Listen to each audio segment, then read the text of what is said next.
আমরা সবসময় আর কি এই এত বারবার করে এই কিংস পার্টি তকমাটা শুনি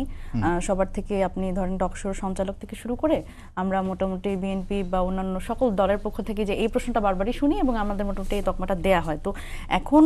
বিষয়টা হচ্ছে আমরা নিজেরাও এখন স্বীকার করি যে হ্যাঁ আমরা কিংস পার্টি, মানে পার্টি উইদাউট কিং, সেই হিসেবে যদি কিংস পার্টি হয় তাহলে আমরা কিংস পার্টি। তো যেটা আসলে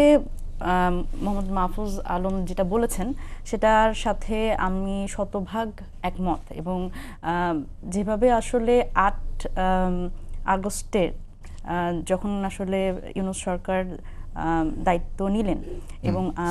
সব উপদেষ্টারা যখন শপথ নিলেন, এরপর থেকে পুলিশ প্রশাসন থেকে শুরু করে বিশ্ববিদ্যালয়ে যে ধরনের একটা দখলদারিত্বের বিষয় আমরা দেখেছি। এবং সেখানে বিষয়টা এরকম, আমরা বারবার একটা কথা সব জায়গা থেকে শুনেছি যে বঞ্চিত। এই বঞ্চিত কথাটা হচ্ছে বহুল আলোচিত কথা, যে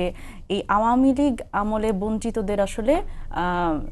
তাদের আসলে প্রাপ্য জায়গাটা দিতে হবে এবং সেই জায়গাতে ওই যে ফেয়ার কথাটা চলে আসে, যেটা মাহফুজ আলম খুবই কারেক্টলি বলেছে যে এখানে